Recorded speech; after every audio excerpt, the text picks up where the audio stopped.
खरं म्हणजे मला समजलं नाही त्यांचं नक्की म्हणणं काय, की फोटो काढले म्हणून त्यांना दुःख होतं आहे, की त्या गरीब कुटुंबांना पैसे मदत केली म्हणून दुःख झालं आहे.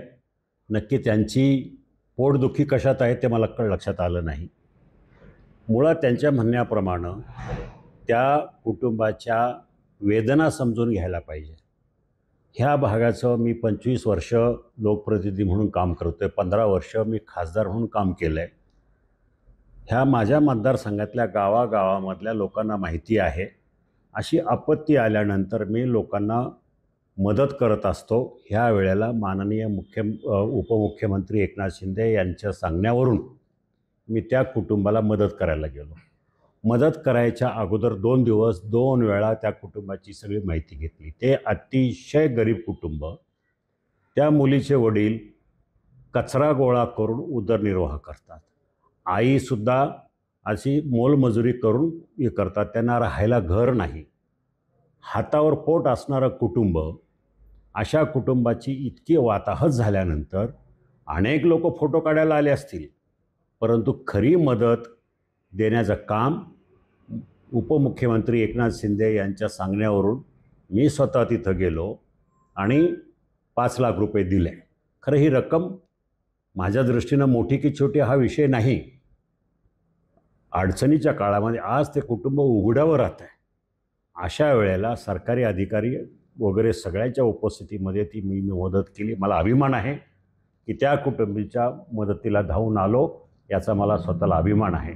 आता ठीक आहे, फोटो काढले म्हणून त्यांच्या पोटात दुखत असेल, त्याला माझा नाईलाज आहे.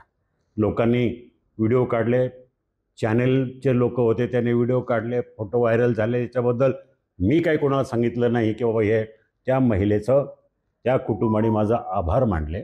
त्या कुटुंबामध्ये तो समाज आहे, गोसावी समाज. तो समाज संपूर्ण महाराष्ट्रातला समाज त्या ठिकाणी उपस्थित होता. त्या समाजाचं म्हणणं होतं की लोक नुसते येतात, सरकारी मदत आम्हाला कोणी करत नाही, कुठली मदत करत नाही. हे कुटुंब रस्त्यावर आलेलं आहे, उघड्यावर आहे. त्यांची आज रात्री राहायची सोय नाही आहे.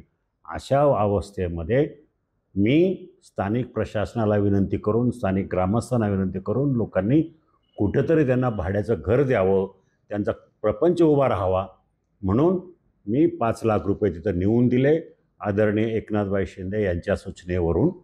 मला हे कळत नाही, त्या वेदना समजून घेतल्याच नाही त्या कुटुंबाच्या नाही. त्यांच्या भविष्याचं, त्या समाजाचं भविष्यामध्ये काय व्हावं, ते जे नराधमांनी जी दुष्कृत्य केलेलं आहे, त्या नराधमाला फाशी व्हावी, फास्ट ट्रॅकमधून त्याच्यासाठी त्याला शिक्षा सुनावली जावी, ह्यासाठी आम्ही प्रयत्नशील आहोत. मी आज केलो, फोटो काढले आणि संपलं असं नाही ना. 3 दिवस तिथं रोज आम्ही जातो आहे. एक दिवस विधान परिषदेच्या उपसभापती सन्माननीय नीलमताई गोरे तिथे येऊन गेल्या, त्यांनी वैयक्तिक मदत केली. एक दिवस महिला मंडळाच्या ज्या अध्यक्ष आहेत आमच्या भगिनी रुपालीताई चाकणकर, त्यांनी जवळजवळ 2 तास तिथं त्यांच्या कुटुंबाबरोबर घालवले. स्थानिक आमदार होते, बाकी लोक होते, आम्ही होतो, आमचे सगळे पदाधिकारी त्या ठिकाणी होते आणि त्या कुटुंबाचे दुःख समजून घेण्यासाठी आम्ही ठिय्या मांडून तिथं बसलो. अख्खं राजगुरुनगर शहर ह्या घटनेचा निषेध करण्यासाठी कडकडीत बंद आम्ही त्या ठिकाणी पाळला. मला हे कळत नाही, वर्षा गायकवाड आपण खासदार आहात, आपण पहिले टर्म खासदार आहात, माझे 3 टर्म झाल्यात. मला लोकांच्या भावना, लोकांच्या वेदना तुमच्यापेक्षा कैक पटीने समजतात. गरीब मागासलेल्या समाजाला कुठेतरी मदत करणं हा तुमच्या दृष्टीनं जर गुन्हा असेल, टीका करण्याचा विषय असेल, तर राजकारण तुम्हाला लक लाभो. आम्हाला आमच्या लोकांसाठी, सामाजिक जनतेसाठी काम करायचं आम्हाला करू द्या. सरकारचा नाकर्तेपणा नाही. सरकारने याच्यावर गंभीर पावलं उचललेली आहेत.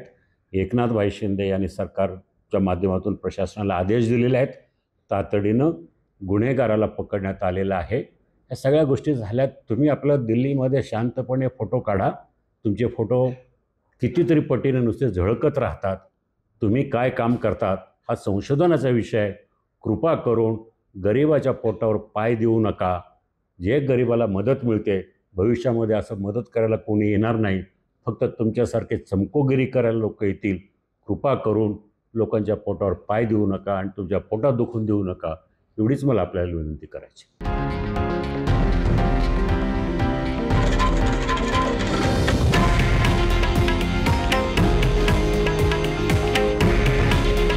हे आहे देशातील नंबर 1 न्यूज नेटवर्क आणि आपण पाहत आहात TV9 मराठी. काळजी तुमची, हित महाराष्ट्राचं.